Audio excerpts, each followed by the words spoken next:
Good morning दोस्तों, welcome to our YouTube channel Ankit study IQ. आज के इस वीडियो में मैं आप सभी लोगों से 15 जून 2020 के जितने भी इम्पोर्टेंट करंट अफेयर्स के क्वेश्चन होंगे उन सारे क्वेश्चन को डिटेल में डिस्कस करूंगा दोस्तों, तो इसलिए वीडियो को अंत तक ज़रूर देखिए। आइए शुरू करते हैं आज के पहले क्वेश्चन से।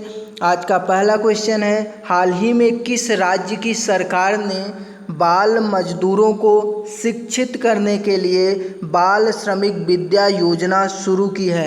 तो अभी हाल ही में उत्तर प्रदेश गवर्नमेंट ने बाल मजदूरों को शिक्षित करने के लिए बाल श्रमिक विद्या योजना शुरू किया है, यानी कि इस क्वेश्चन का ऑप्शन नंबर सी सही है। अब दोस्तों जान लेते हैं कि बाल श्रमिक विद्या योजना है क्या, इसके तहत हमें क्या मिलेगा, इसके बारे में जान लेते हैं। इस योजना के तहत सरकार चयनित लड़के एवं लड़कियों को 1,000 रुपये और 1,200 रुपये की मासिक वित्तीय सहायता प्रदान करेगी। अब दोस्तों बाल श्रमिक विद्या योजना को लॉन्च किया है उत्तर प्रदेश गवर्नमेंट ने, तो उत्तर प्रदेश गवर्नमेंट के बारे में हम लोग जान लेते हैं, यानी कि उत्तर प्रदेश राज्य के बारे में। उत्तर प्रदेश राज्य की राजधानी है लखनऊ, जो कि गोमती नदी के किनारे बसा हुआ है। अगर बात करें मुख्यमंत्री की, तो मुख्यमंत्री हैं योगी आदित्यनाथ जी, जो कि बीजेपी पार्टी से हैं, और गवर्नर हैं आनंदीबेन पटेल जी। उत्तर प्रदेश उच्च न्यायालय का क्या नाम है? तो उत्तर प्रदेश उच्च न्यायालय का नाम है इलाहाबाद उच्च न्यायालय, और इलाहाबाद उच्च न्यायालय के मुख्य न्यायाधीश का नाम है गोविंद माथुर। तो इतनी जानकारी आप लोगों को किसी राज्य के बारे में पता होना ही चाहिए, जैसे राजधानी, मुख्यमंत्री, गवर्नर और न्यायाधीश, ये एग्जाम में काफ़ी पूछे जाते हैं। अब उत्तर प्रदेश से जुड़े कुछ एक्स्ट्रा फैक्ट के बारे में जान लेते हैं हम लोग। उत्तर प्रदेश का राजकीय पशु बारहसिंघा है, राजकीय पक्षी की बात करें तो सारस है, और राजकीय फूल पलाश, और राजकीय वृक्ष की बात करें तो राजकीय वृक्ष है अशोक। उत्तर प्रदेश की लोकसभा में 80 सीटें हैं और राज्यसभा में 31 सीटें हैं। विधानसभा में टोटल 404 सीटें हैं। उत्तर प्रदेश का एक पड़ोसी देश भी है जिसका नाम आप लोगों को पता होना चाहिए दोस्तों। तो उत्तर प्रदेश का जो पड़ोसी देश है उसका नाम है नेपाल। उत्तर प्रदेश की सीमा भारत के 9 राज्यों से लगती है दोस्तों। उन 9 राज्यों के बारे में आप लोगों को मैं बता देता हूँ। उत्तराखंड से, हिमाचल प्रदेश से, हरियाणा, राजस्थान, मध्य प्रदेश, छत्तीसगढ़, झारखंड, बिहार और दिल्ली, इन्हीं 9 राज्यों से उत्तर प्रदेश राज्य की सीमा लगती है दोस्तों। तो इतना जानकारी आप लोगों को उत्तर प्रदेश राज्य के बारे में पता होना चाहिए दोस्तों। आइए चलते हैं आज के अगले क्वेश्चन की तरफ। आज का अगला क्वेश्चन है, हाल ही में किस भारतीय अमेरिकी वैज्ञानिक ने विश्व खाद्य पुरस्कार 2020 जीता है? तो अभी हाल ही में रतन लाल ने, भारतीय अमेरिकी वैज्ञानिक हैं, इन्होंने ही विश्व खाद्य पुरस्कार 2020 को जीत लिया है, यानी कि इस क्वेश्चन का ऑप्शन नंबर बी सही है दोस्तों। अब दोस्तों यहाँ पर एक टर्म आया है विश्व खाद्य पुरस्कार 2020, तो ये है क्या, इसके बारे में हम लोग जान लेते हैं। विश्व खाद्य पुरस्कार एक अंतर्राष्ट्रीय पुरस्कार है दोस्तों, जो दुनिया में भोजन की गुणवत्ता, मात्रा या उपलब्धता में सुधार करके मानव विकास को उन्नत करने वाले व्यक्तियों को दिया जाता है, यानी कि उन व्यक्तियों को सम्मानित किया जाता है जो कि भोजन की गुणवत्ता, मात्रा या उपलब्धता में सुधार करते हैं। और रतन लाल जी भारतीय अमेरिकी वैज्ञानिक हैं, इन्हीं को विश्व खाद्य पुरस्कार 2020 से सम्मानित किया गया है। आइए चलते हैं आज के अगले क्वेश्चन की तरफ। आज का अगला क्वेश्चन है, हाल ही में मानव संसाधन की NIRF रैंकिंग में कौन सा विश्वविद्यालय शीर्ष पर रहा है? तो अभी हाल ही में NIRF ने एक रैंकिंग जारी किया है जिसमें टॉप पर IIT मद्रास रहा है दोस्तों, यानी कि इस क्वेश्चन का ऑप्शन नंबर ए सही है।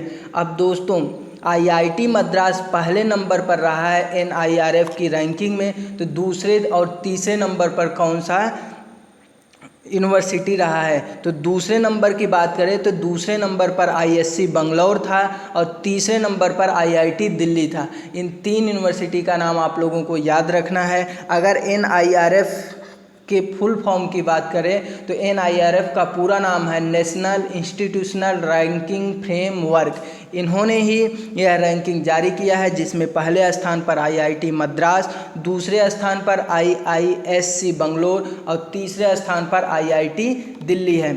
आइए चलते हैं आज के अगले क्वेश्चन की तरफ। आज का अगला क्वेश्चन है, हाल ही में अंतर्राष्ट्रीय रंगहीनता जागरूकता दिवस यानी कि इंटरनेशनल एल्बिनिज्म अवेयरनेस डे कब मनाया गया? तो अभी हाल ही में अंतर्राष्ट्रीय रंगहीनता जागरूकता दिवस 13 जून को मनाया गया है दोस्तों, यानी कि इस क्वेश्चन का ऑप्शन नंबर सी सही है।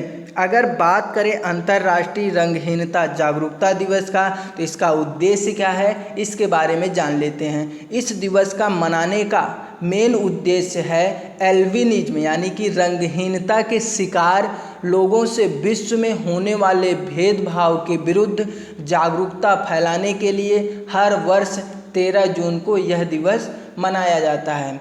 अब दोस्तों इसकी थीम इम्पॉर्टेंट है, थीम आप लोगों को पता होना चाहिए। तो इसकी थीम है अंतर्राष्ट्रीय रंगहीनता जागरूकता दिवस की मेड टू शाइन। थीम आप लोगों को एक बार फिर से बता दे रहा हूँ, मेड टू शाइन थीम आप लोगों को पता होना चाहिए दोस्तों।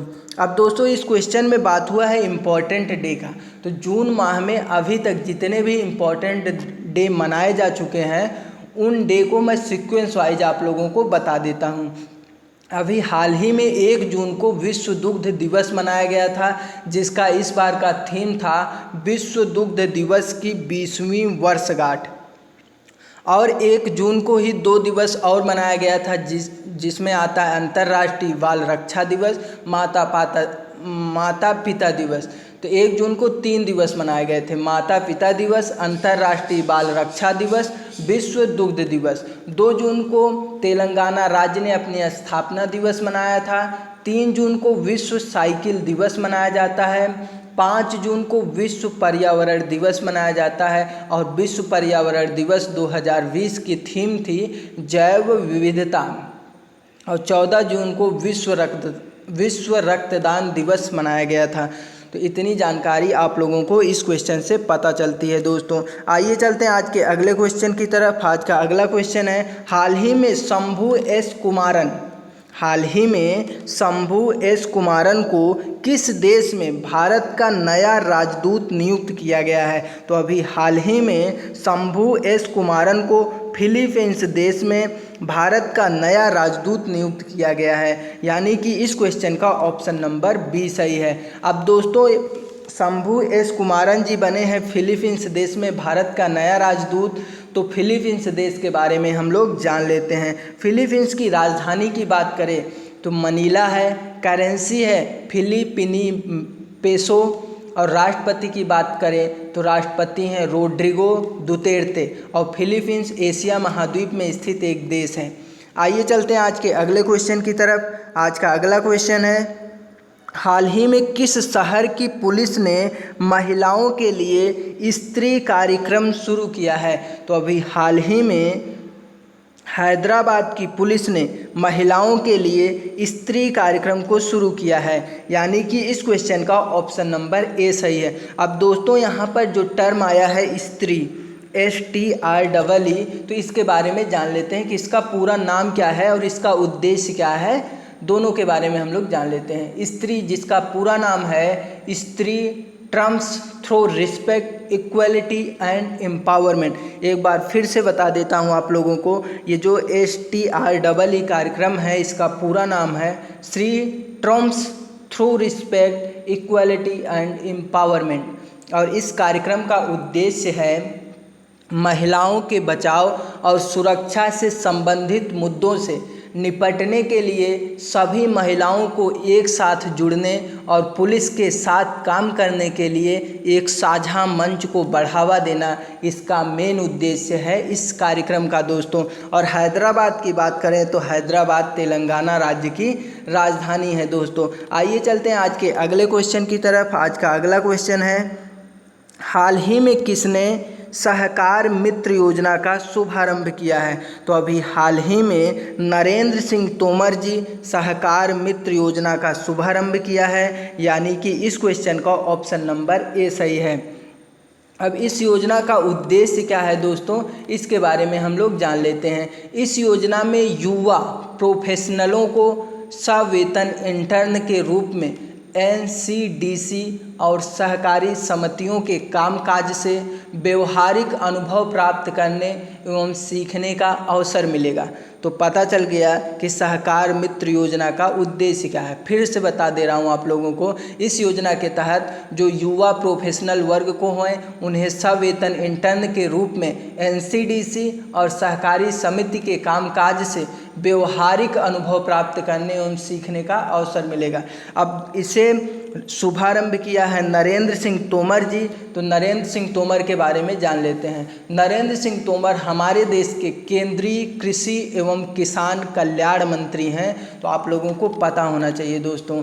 आइए चलते हैं आज के अगले क्वेश्चन की तरफ। आज का अगला क्वेश्चन है, हाल ही में कौन सा संगठन पूरी तरह से डिजिटल होने वाला निर्माण क्षेत्र का पहला संगठन बना है? तो अभी हाल ही में NHI पूरी तरह से डिजिटल होने वाला निर्माण क्षेत्र का पहला संगठन बन गया है दोस्तों। यानी कि इस क्वेश्चन का ऑप्शन नंबर बी सही है। अब दोस्तों इसके बारे में जान लेते हैं, पूरी तरह से डिजिटल का मतलब क्या है। NHI ने यूनिक क्लाउड आधारित एवं आर्टिफिशियल इंटेलिजेंस संचालित big data analytics platform data lake एवं प्रोजेक्ट मैनेजमेंट सॉफ्टवेयर को खतरनाक कोरोना वायरस महामारी से निपटने के लिए लॉन्च किया है। ये जो पूरी तरह से डिजिटल होने वाला प्लेटफॉर्म है, इसे NHI ने यूनिक क्लाउड आधारित एवं आर्टिफिशियल इंटेलिजेंस संचालित big data analytics platform data lake एवं प्रोजेक्ट मैनेजमेंट सॉफ्टवेयर के लिए लॉन्च किया है। अब दोस्तों NHI के बारे में हम लोग जान लेते हैं। NHI का पूरा नाम है national highway authority of India, जिसको हिंदी में बोलते हैं भारतीय राष्ट्रीय राजमार्ग प्राधिकरण। अगर इसकी स्थापना की बात करें तो NHI की स्थापना हुई थी सन 1988 ईस्वी में और मुख्यालय है भारत की राजधानी नई दिल्ली में और अध्यक्ष हैं सुखबीर सिंह संधू। अगर बात करें हमारे देश के केंद्रीय सड़क परिवहन और राजमार्ग मंत्री कौन है, तो हमारे देश के केंद्रीय सड़क परिवहन मंत्री हैं नितिन गडकरी जी। तो ये आप लोगों को पता होना चाहिए दोस्तों। आइए चलते हैं आज के अगले क्वेश्चन की तरफ। आज का अगला क्वेश्चन है, हाल ही में किस राज्य की सरकार ने दिव्यांग आंगनबाड़ी कार्यकर्ताओं को कोरोना योद्धाओं का दर्जा दिया है? तो अभी हाल ही में मध्य प्रदेश की गवर्नमेंट ने दिव्यांग आंगनबाड़ी कोरोना योद्धाओं का दर्जा दिया है। यानी कि इस क्वेश्चन का ऑप्शन नंबर बी सही है दोस्तों।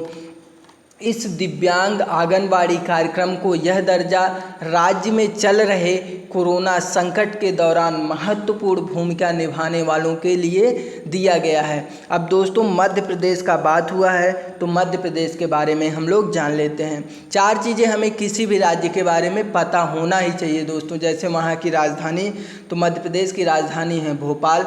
दूसरा मुख्यमंत्री हैं शिवराज सिंह चौहान और गवर्नर हैं लालजी टंडन और मुख्य न्यायाधीश हैं अजय कुमार मित्तल। तो 4 चीज़ें पता होना ही चाहिए। और 5वीं चीज़ की बात करें तो वहाँ की लोकसभा, राज्यसभा और विधानसभा में कितनी सीटें हैं ये भी पता होना चाहिए हमें। तो लोकसभा में 29 सीटें हैं, राज्यसभा में 11 सीटें हैं और विधानसभा में 230 सीटें हैं।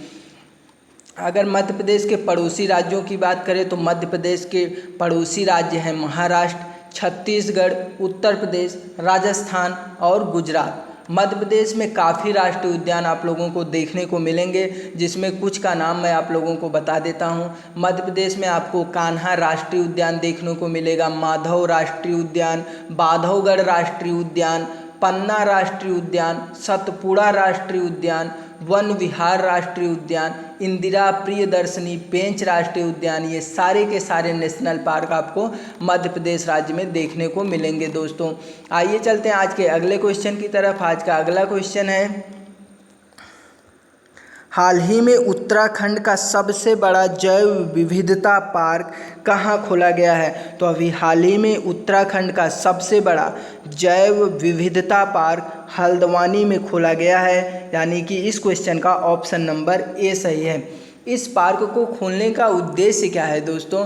तो इस पार्क को खोलने का मेन मकसद है मानव जीवन में प्रत्येक पौधों के महत्व को प्रदर्शित करना है, यही इसका मेन उद्देश्य है। अब बात हुआ है उत्तराखंड राज्य का, तो उत्तराखंड राज्य के बारे में हम लोग जान लेते हैं। उत्तराखंड की स्थापना हुई थी 9 नवंबर सन 2000 ईस्वी में और राजधानी है देहरादून, जो कि अब वहाँ की समर राजधानी गैरसैंण को बनाया गया है, तो इसे भी आप लोगों को याद रखना है। मुख्यमंत्री हैं त्रिवेंद्र सिंह रावत जी, जो कि बीजेपी पार्टी से ही हैं, और गवर्नर हैं बेबी रानी मौर्य जी। मुख्य न्यायाधीश हैं रमेश रंगनाथन। उत्तराखंड के अगर पड़ोसी राज्य की बात करें तो उत्तराखंड के पड़ोसी राज्य है हिमाचल प्रदेश, हरियाणा, उत्तर प्रदेश। उत्तराखंड के 2 पड़ोसी देश हैं दोस्तों, इसे आप लोगों को याद ही रखना है। कौन कौन से देश हैं? तिब्बत और नेपाल। उत्तराखंड की लोकसभा में 5 सीटें हैं, राज्यसभा में 3 सीटें हैं, और विधानसभा की बात करें तो विधानसभा में टोटल 71 सीटें हैं। उत्तराखंड से आप लोगों को एक नेशनल पार्क याद रखना है दोस्तों, जो कि भारत का सबसे पुराना राष्ट्रीय उद्यान है, जिसकी स्थापना हुई थी सन 1936 ईस्वी में। अगर उसके नाम की बात करें तो उसका नाम है जिम कॉर्बेट नेशनल पार्क, तो इसे आप लोगों को याद रखना है। और भारत का सबसे ऊंचा बांध भी उत्तराखंड राज्य से ही रिलेट करता है दोस्तों, जिसका नाम है टिहरी बांध, जो कि भागीरथी नदी पर स्थित है। उत्तराखंड में आपको गंगोत्री और यमुनोत्री दोनों देखने को मिलेंगे। अगर बात करें नंदा देवी पर्वत की, तो नंदा देवी पर्वत भी उत्तराखंड राज्य में ही स्थित है। उत्तराखंड से आप लोगों को एक आंदोलन का नाम याद रखना है दोस्तों। तो उत्तराखंड में एक आंदोलन हुआ था, चिपको आंदोलन, जो कि पेड़ों को काटने से बचाने के लिए किया गया था। तो इस आंदोलन का रिलेट किस राज्य से है, तो इसे आप लोगों को याद रखना है दोस्तों। आइए चलते हैं आज के अगले क्वेश्चन की तरफ। आज का अगला क्वेश्चन है, हाल ही में किसने संयुक्त साइंस कम्युनिकेशन फोरम का गठन किया है? तो अभी हाल ही में संयुक्त साइंस कम्युनिकेशन फोरम का गठन विज्ञान और प्रौद्योगिकी विभाग ने किया है, यानी कि इस क्वेश्चन का ऑप्शन नंबर ए सही है दोस्तों। संयुक्त साइंस कम्युनिकेशन फोरम की बात करें तो संयुक्त साइंस कम्युनिकेशन फोरम विभिन्न संस्थानों में फैले विज्ञान संचार प्रयासों को एकीकृत करेगा। यह फोरम विभिन्न संस्थानों के विज्ञान संचार प्रयासों को एक साथ लाएगा और व्यापक स्तर पर एक आम नीति और सर्वोत्तम प्रथाओं को अपनाने में मदद करेगा। अब दोस्तों यहाँ पर बात हुआ विज्ञान और प्रौद्योगिकी विभाग को, जिसको इंग्लिश में बोलते हैं department of science and technology. इसकी स्थापना हुई थी सन 1971 ईस्वी में और मुख्यालय है भारत की राजधानी नई दिल्ली में। आइए चलते हैं आज के अगले क्वेश्चन की तरफ। आज का अगला क्वेश्चन है, हाल ही में गुड ईयर इंडिया के नए एमडी कौन बने हैं? तो अभी हाल ही में गुड ईयर इंडिया के नए एमडी बने हैं संदीप कुमार जी, यानी कि इस क्वेश्चन का ऑप्शन नंबर ए सही है। अब बात कर लेते हैं गुड ईयर इंडिया के बारे में। तो गुड ईयर इंडिया टायर बनाने वाली भारत की एक कंपनी है। इसकी स्थापना हुई थी सन 1898 ईस्वी में और मुख्यालय है यूएसए एक्रोन में। संस्थापक है फ्रांक सेवलेनिंग, अध्यक्ष हैं रिचर्ड क्रामेर। आइए चलते हैं आज के अगले क्वेश्चन की तरफ। आज का अगला क्वेश्चन आप लोगों के लिए है दोस्तों, जिसका आंसर आप लोगों को कमेंट बॉक्स में फुल डिटेल के साथ देना है दोस्तों। क्वेश्चन क्या है, हाल ही में किसे उड़ीसा हाई कोर्ट का मुख्य न्यायाधीश नियुक्त किया गया है? तो इस क्वेश्चन का आंसर आप लोगों को कमेंट बॉक्स में फुल डिटेल के साथ बताना है दोस्तों। तो ये रहा आज के करंट अफेयर्स का कंप्लीट वीडियो। अगर यह वीडियो आप लोगों को पसंद आ रहा हो तो इस वीडियो को अपने दोस्तों के साथ ज़रूर शेयर करिए दोस्तों। Thanks for joining this video.